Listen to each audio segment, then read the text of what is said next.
Welcome to study bus channel. அதாவது இன்றைக்கி நம்ம என்ன பார்க்க போகிறோம்னா, தமிழக அரசியலில் இப்போது பரபரப்பாக பேசப்படும் ஒரு விஷயம் என்னென்னா, எதிர்க்கட்சி தலைவர் உதயநிதி ஸ்டாலின் அவர்கள் கைது செய்யப்பட்ட சம்பவம். இந்த கைது உண்மையில் யாருக்கு சாதகம் அப்படின்னு பார்த்தீங்கன்னா, உதயநிதிக்கு அரசியல் ரீதியாக புதிய மைலேஜ் கிடச்சிருக்குதா, அல்லது விஜய் தலைமையிலான அரசுக்கு இது ஒரு திட்டமிட்ட அரசியல் நகர்வா? இன்னும் முக்கியமாக, இந்த சம்பவத்தின் மூலம் தமிழக அரசியல் விஜய் மற்றும் உதயநிதி என்ற புதிய பாதையில் செல்கிறதா?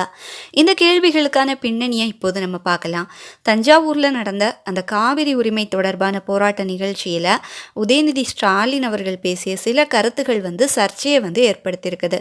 அந்த பேச்சு தொடர்பாக தாவேகா நிர்வாகி அளித்த புகாரின் அடிப்படையில் உதயநிதி அவர்கள் மீது வழக்கு பதிவு செய்யப்பட்டதாக சொல்லப்படுது.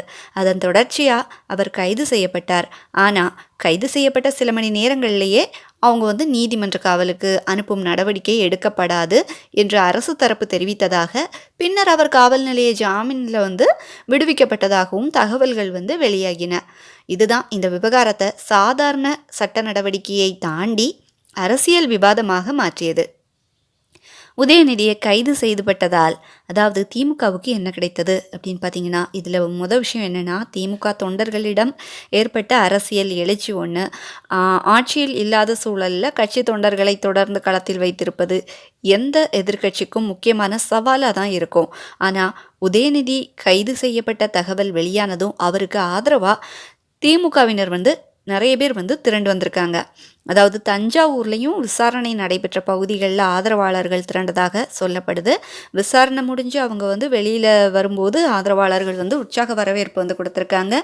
இதனால் ஒரு வகையில் நீண்ட நாளாக எதிர்க்கட்சியாக செயல்பட்டு வந்த திமுகவுக்கு இந்த சம்பவம் ஒரு புதிய அரசியல் பிரச்சார வாய்ப்பாக மாறியிருக்குது. அதாவது எங்கள் தலைவரை கைது செய்தார்கள் என்ற உணர்வை தொண்டர்களிடம் உருவாக்கி அதை அரசியல் ரீதியாக பயன்படுத்துவதற்கான வாய்ப்பு அந்த திமுகவுக்கு கிடைச்சிருக்குது. ஆனால் இதே சம்பவம் உதயநிதிக்கும் மைலேஜ் கொடுத்துருக்குதா அப்படின்னு பார்த்தீங்கன்னா, நிச்சயமாக அரசியல் ரீதியாக அந்த வாய்ப்பு இருக்குது. இதுவரை உதயநிதி அவர்கள் குறித்து பேசும்போது அவருடைய குடும்ப அரசியல் பின்னணி அடிக்கடி முன்வைக்கப்பட்டது.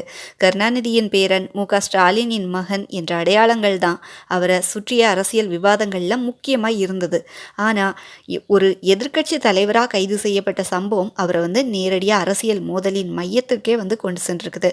இது மூலமாக திமுகவின் அடுத்த தலைமுறை முகமாக உதயநிதியை இன்னும் வலுவாக முன்னிறுத்துவதற்கான அரசியல் வாய்ப்பாக இது உருவாகியிருக்குது. சட்டமன்றத்திலும் பொதுக்கூட்டங்களிலும் சமூக வலைதளங்களிலும் இந்த கைது விவகாரத்தை திமுக முக்கியமான அரசியல் ஆயுதமாக பயன்படுத்தக்கூடும். அப்படின்னா விஜய் அரசுக்கு இது பின்னடைவா? இதுதான் அடுத்த முக்கியமான கேள்வி. சில அரசியல் விமர்சகர்கள் எதிர்க்கட்சி தலைவரை கைது செய்வது தேவையற்ற அரசியல் பிரச்சனையை உருவாக்கிவிட்டதா சொல்கிறாங்க. குறிப்பாக பட்ஜெட் கூட்டத்தொடர் போன்ற முக்கியமான அரசியல் காலகட்டத்தில் இப்படி ஒரு நடவடிக்கை எடுக்கப்பட்டிருப்பது எதிர்க்கட்சிக்கு கூடுதல் பிரச்சார வாய்ப்பை கொடுத்திருக்குது என்பது தான் அவர்களுடைய ஒரு பார்வையாக இருக்குது. மேலும் உதயநிதி அவர்கள் பேச்சு சர்ச்சைக்குரியது என்றாலும் அவர் அதற்காக கைது செய்ய வேண்டுமா என்ற கேள்வியும் அரசியல் வட்டாரத்தில் எழுந்திருக்குது. ஆனால் இன்னொரு கோணம் இருக்குது. என்னன்னா, அது சட்டம் அனைவருக்கும் ஒன்றுதான் என்ற அரசின் அரசியல் மெசேஜ் தான். எதிர்க்கட்சி தலைவர் என்ற பதவி இருந்தாலும் சட்டத்தை மீறியதாக குற்றச்சாட்டு எழுந்தால் நடவடிக்கை எடுக்கப்படும் என்பதை அரசு காட்ட முயன்றிருக்கலாம் என்ற கருத்தும் இதில் இருக்குது. குறிப்பாக பெண்களை இழிவுபடுத்தும் வகையிலான பேச்சுகளுக்கு எதிராக அரசு கடுமையாக இருக்கும் என்ற அரசியல் செய்தியையும் இதன் மூலம் கொண்டு செல்ல முயற்சி செய்திருக்கலாம் என்று சிலர் எதிர்பார்க்குறாங்க. இதில் பெண்கள் வாக்காளர்கள் முக்கியமான அரசியல் காரணியாகவும் பார்க்கப்படுறாங்க. கடந்த தேர்தல் அரசியலில் பெண்களின் ஆதரவு மிக முக்கியமானதாக இருந்த நிலையில் அந்த வாக்கு வங்கியை தொடர்ந்து தக்க வைத்து கொள்ளும் நோக்கத்திலும் இது போன்ற நடவடிக்கைகள் அரசியல் ரீதியாக கணக்கிடப்பட்டிருக்கலாம் என்ற கருத்தும் இருக்குது. ஆனால் இங்கே இன்னொரு சுவாரஸ்யமான அரசியல் கணக்கு இருக்குது. அது விஜய் மற்றும் உதயநிதி அவர்கள் தான். தமிழக அரசியலில் இப்போது இந்த போட்டி ஒரு புதிய அரசியல் அச்சாக உருவாகுமா என்பது தான் கவனிக்க வேண்டிய விஷயம். அதாவது திமுகவின் முக்கியமான எதிரியாக விஜய் தலைமையிலான தாவேகாவை பார்க்கும் சூழல் ஏற்கனவே உருவாகி இருக்குது. அதே நேரத்தில் உதயநிதியும் இளம் தலைமுறையின் முக்கிய அரசியல் முகமாக இருக்காங்க. இதனால் ஸ்டாலின் விசஸ் விஜய் என்ற போட்டியை விட விஜய் மற்றும் உதயநிதி என்ற நேரடி அரசியல் மோதல் உருவாகும் சூழல் ஏற்பட்டால் அது இருதரப்புக்கும் வேறு விதமான அரசியல் பலன்களை கொடுக்கலாம். விஜய்க்கு ஒரு பக்கம் இது சாதகமாக இருக்கலாம். ஏன்னா மு.க. ஸ்டாலின் போன்ற நீண்ட அரசியல் அனுபவம் கொண்ட தலைவரை நேரடியாக எதிர்கொள்வதை விட உதயநிதியை எதிர்க்கட்சியின் முக்கிய முகமாக முன்னிறுத்துவது தாவேகாவுக்கு அரசியல் ரீதியாக எளிதான போட்டியாக இருக்கலாம். அதே நேரத்தில் உதயநிதிக்கும் இது சாதகம்தான். ஏன்னா அவருக்கு தனிப்பட்ட அரசியல் அடையாளத்தை உருவாக்கும் வாய்ப்பு கிடைச்சிருக்குது. இதுவரை குடும்ப அரசியல் வாரிசு என்ற விமர்சனத்தை எதிர்கொண்ட உதயநிதி அவர்கள் இப்போது அரசாங்கத்துடன் நேரடியாக மோதும் எதிர்க்கட்சி தலைவராக தன்னை முன்னிறுத்தி கொள்ள முடியும். அதனால் இந்த கைது சம்பவத்தில் ஒரே ஒரு தரப்புக்கு தான் லாபம்னு சொல்ல முடியாது. திமுகவுக்கு தொண்டர்களை ஒருங்கிணைக்கும் வாய்ப்பு கிடச்சிருக்குது, உதயநிதிக்கு தனிப்பட்ட அரசியல் மைலேஜ் கிடச்சிருக்குது.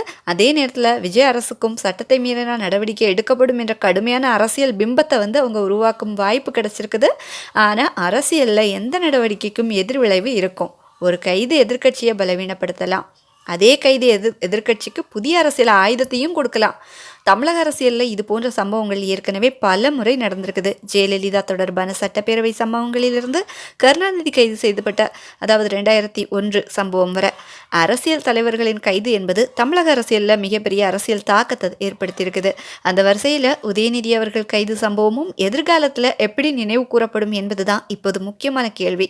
மேலும் ஒரு முக்கியமான விஷயம் என்னென்னா, ஆட்சிக்கு வந்த பிறகு எதிர்க்கட்சி தலைவர்களுடன் நல்லிணக்கத்தை காட்டும் அரசியல் அணுகுமுறை இருந்த நிலையில் தற்போது உதயநிதி மீது நடவடிக்கை எடுக்கப்பட்டிருப்பது விஜய் அரசியலில் அடுத்த கட்டத்தை பற்றியும் கேள்வி எழுப்பியிருக்குது.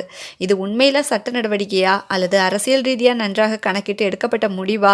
அதற்கான பதில் காலப்போக்கில் தான் தெளிவாகும். ஆனால் ஒன்று மட்டும் தெளிவாக தெரியுது, உதயநிதி அவர்கள் கைது விவகாரம் இப்போது ஒரு தனிப்பட்ட வழக்காக மட்டும் இல்லை, இது திமுக மற்றும் தாவேகா அரசியல் மோதலுக்கான இன்னொரு முக்கியமான ஒரு அத்தியாயமாக மாறி இருக்குது.